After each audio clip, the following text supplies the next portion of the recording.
안녕하세요. 구름이입니다. 구독과 좋아요 부탁드립니다. 첼시를 떠나 알힐랄에 합류한 쿨리발리는 이적의 기로에 선 오시멘에게 자신의 미래에 대해 누구의 말도 듣지 말아야 한다고 메시지를 남겼습니다. 쿨리발리는 코리에르 델로 스포르트와의 인터뷰에서 많은 얘기를 했고 짧게 요약해보겠습니다. 첼시에서 출전 시간을 보장받을 수 없었고 항상 프로였지만 벤치에 앉아 아무것도 하지 않는 것을 좋아하지 않습니다. 저는 제가 원하고 프로젝트의 중심에 있고 젊은 선수들에게 모범이 될 수 있는 곳을 선호합니다. 프리미어 리그는 환상적이고 훌륭한 선수들이 많습니다. 사람들은 나폴리의 쿨리발리를 기대했지만 제 시즌은 그렇게 나쁘지 않았다고 생각해요.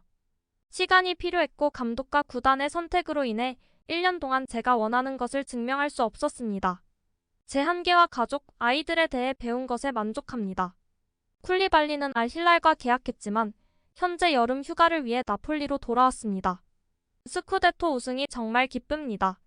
저는 수년간 우승을 위해 싸웠고 모두가 제가 남아있었다면 우승했을 거라고 말하지만 저는 운명을 믿습니다. 나폴리의 세리에 우승을 보기 위해 떠나야만 했습니다. 쿨리발리의 자리는 지난 여름 김민재로 교체되었고 쿨리발리가 생활했었던 포실리포의 같은 집을 빌려 살았습니다. 쿨리발리는 저 벽에는 훌륭한 수비수들이 살았죠. 라고 농담을 던지며 인터뷰를 이어갔습니다. 요즘 축구는 빠르게 진행되며 많은 기회를 제공합니다. 과거와는 다르죠. 저는 나폴리에서 8년 동안 머물렀습니다. 김민재는 1년 만에 역사를 만들었고 그가 떠나면 아쉽지만 축구는 축구입니다. 무슨 일이 일어날지 알 수 없으니까요. 오시멘은 어떨까요? 잔류할까요? 아니면 떠날까요? 가끔 연락을 주고받습니다. 필요하면 저에게 연락할 겁니다. 오시멘은 세계 최고 수준의 중요한 선수입니다. 젠나로 가투소가 그를 도왔고 스팔레티는 그에게 전환점이 되었으며 이제 그는 아무도 필요하지 않습니다. 그는 다른 사람의 말을 듣지 않고 자유롭게 선택해야 합니다. 그것이 후회하지 않는 유일한 방법입니다. 어제 영상에서 리버풀이 오시멘 에이전트와 접촉했다고 알려드렸습니다. 리버풀은 확실히 이번 여름에 돈을 쓸 각오가 되어 있는 것 같습니다. 리버풀컴에 따르면 리버풀과 구단 주인 FSG는 내부적으로 이번 여름에 음바페를 영입하기 위해 거액을 지출할 의향이 있다고 결정했으며 마르카는 피파 에이전트 마르코 키르데미르와의 단독 인터뷰를 통해 대형 이적이 성사될 수 있음을 시사했습니다. 키르데미르는 사우디아라비아 및 카타르 내부자들과 매우 좋은 관계를 맺고 있다며 리버풀이 음바페를 위해 3억 달러를 쓸 의향이 있고 쓸 수 있을 것이라고 말했습니다. PSG는 음바페가 계약을 연장하지 않겠다고 밝혔기 때문에 매우 화가 났다며 그를 공짜로 잃기보다는 적절한 가격에 지금 거래를 할 의향이 있다고 말했었습니다. 물론 레알 마드리드도 촉각을 곤두세우고 있습니다. 하지만 리버풀컴도 이 내용에 믿음이 가진 않나 보네요. 리버풀이 한 선수에게 엄청나게 큰 돈을 쓸 가능성은 전혀 없습니다. 우리는 음바페를 매우 존경하지만 그 정도 수준의 선수가 요구하는 이적료와 연봉을 실제로 감당할 수 있는 것과는 차이가 있습니다. 음바페는 모르겠으나 충분한 이적료가 있다는 정보는 알 수 있는 보도네요. 리버풀컴은 살라를 위해 클롭 감독은 휴식을 줄 수 있는 해결책을 찾아야 한다고 합니다. 현재 리버풀에는 오른쪽 날개에서 살라를 커버할 수 있는 선수가 없습니다. 디오고 조타가 과거에 그 포지션에서 뛴 적이 있지만 다른 역할에 더 효과적이며 오른쪽에서 뛴 기록이 많지 않습니다. 그렇기 때문에 리버풀은 이번 여름에 다른 공격수 영입을 위해 시장에 뛰어들어야 합니다. 피르미누가 떠나면서 공격진에 빈자리가 생겼고 리버풀은 살라의 백업 옵션으로 그 자리를 메워야 합니다. 그 역할을 맡을 수 있는 흥미로운 선수 중 한 명은 나폴리의 로자노입니다. 로자노는 올여름 새로운 팀으로의 이적을 모색하고 있으며 최근 그의 에이전트인 알레산드로 몬프레콜라가 리버풀의 이름을 거론하며 흥미로운 제안을 한 바 있습니다. 웨스트햄과 아스톤 빌라가 로자노에게 관심을 보였지만 소심한 관심인 것 같습니다. 로자노는 항상 리버풀과 맨유 같은 클럽을 꿈꿔왔기 때문에 두 팀에게 큰 매력을 느끼지 못할 것 같습니다. 리버풀은 적절한 가격만 제시한다면 로자노의 영입을 현실화할 수 있습니다. 내년 여름에 계약이 만료되고 다른 팀으로 이적할 의사가 분명한 선수이기 때문에 리버풀과 유리한 계약이 성사될 가능성이 있습니다. 특히 나폴리로 이적하기 전에 로자노는 리버풀의 레이더에 있었고 클럽은 과거에 그를 높이 평가했기 때문에 적절한 가격이라면 그는 한번 시도해 볼 가치가 있습니다. 리버풀이 나폴리와 챔스리그 조별 예선을 치른 2019-20 시즌 클럽 감독은 기자회견에서 로자노를 평가한 적이 있습니다. 그는 훌륭한 선수, 슈퍼 선수입니다. 훌륭한 영입입니다. 저는 그가 매우 훌륭하다고 생각했고 나폴리로 갔지만 진지하게 그는 매우 좋은 선수입니다. 아주 좋은 스트라이커이고 흥미로웠으며 첫 경기에서 그는 아주 잘해줬습니다. 김민재의 이적 소식은 나폴리 팀을 바라보는 팬들에게 많은 불안감을 안겨주고 있습니다. 아레아 나폴리에 따르면 김민재가 바이에른 뮌헨에 점점 더 가까워지고 있습니다. 에르난데스가 떠난 후 투엘 감독의 팀에 수비 보강이 될 나폴리 수비수 김민재의 영입 확률은 90%에 달합니다. 김민재는 신체적, 기술적 특성 면에서 감독이 필요로 하는 모든 것을 갖추고 있습니다. 신체적으로 위압적이고 빠르고 발이 좋아 낮은 곳에서 세팅하고 볼을 다루며 움직이는 걸 선호하며 집중력이 뛰어나고 후방에서 오픈 필드를 관리하는 데 익숙합니다. 기자 엔조 부치오니는 라디오에서 나폴리 팀을 매우 걱정하고 있습니다.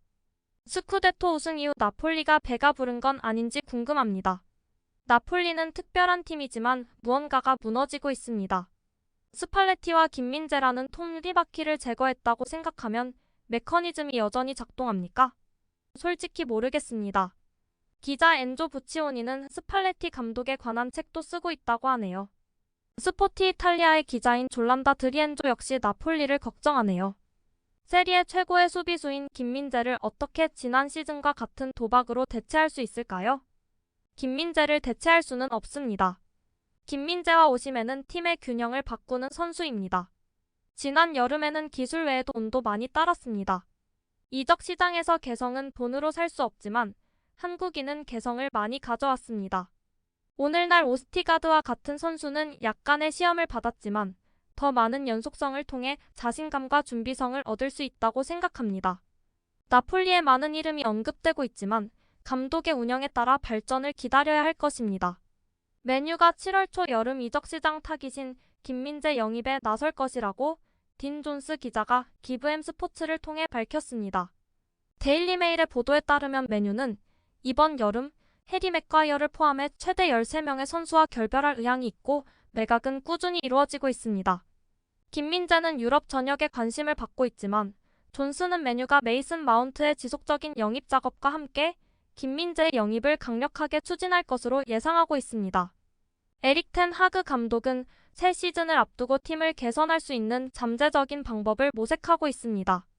맨유는 이미 지난 시즌이 끝나기 전에 여름 이적 타깃으로 나폴리의 김민재 영입을 검토한 바 있습니다. 그러나 김민재 영입은 7월 초까지 적용되지 않는 특이한 조항 때문에 보류된 상태입니다. 이 조항은 클럽들이 나폴리 팀에 접근해 유럽에서 가장 주목받는 수비수 중 한 명과 계약을 맺을 수 있는 작은 기회의 창을 제공합니다. 맨유의 영입 추진에 대해 존스 기자의 생각입니다. 그들은 포기하지 않았다. 다음 주에 적절한 가격에 김민재를 영입할 수 있는 기회를 잡기 위해 협상을 진행할 것으로 예상한다. 풋볼 팬캐스트 팀 토크에서도 맨유의 막판 레이스가 있을 것이라 합니다. 맨유는 바이에른에 이어 김민재 영입의 아웃사이더로 여겨지지만 뛰어난 수비수를 영입하기 위해 계속해서 노력할 것으로 보입니다. 김민재는 앞으로 유럽 정상급 선수로 활약할 날만 남았으며 맨유는 그가 대부분의 시간을 올드 트래포드에서 보내길 바라고 있습니다. 토마스 투엘은 해리 케인이 이적을 고려하도록 설득하는 데 결정적인 역할을 하고 있습니다. 디 애슬레틱에 따르면 토마스 투엘은 케인과 생산적인 대화를 나눴다고 합니다. 케인은 투엘 감독의 계획을 들은 후 뮌헨으로 이적하는 것에 대해 긍정적으로 생각하고 있습니다. 빌트의 기자는 바이에른이 케인과 개인적인 조건에 대해 완전히 합의했다고 밝혔습니다. 이번 거래에서 가장 어렵고 중요한 부분은 다니엘 레비 토트넘 회장을 설득하는 부분입니다. 바이에른의 첫 번째 입찰은 7천만 유로에 가까웠습니다. 하지만 바로 거절당했고 케인 매각에 대한 레비 회장의 마음을 돌리려면 1억 유로 이상을 지불해야 합니다. 바이에른이 케인을 영입하기 위해 얼마나 더 높은 입찰가를 제시할지는 아직 미지수입니다. 스카이 스포츠에 따르면 바이에른은 두 번째 입찰을 준비 중이라 합니다. 오시멘 또한 바이에른에겐 2순위 선수이지만 바이에른을 기다리고 있다고 분명히 밝혔습니다. 그러나 바이에른의 가장 큰 문제는 그의 가격입니다. 마지막으로 로마노 기자의 소식입니다. 토트넘이 제임스 매디슨 영입에 근접했습니다.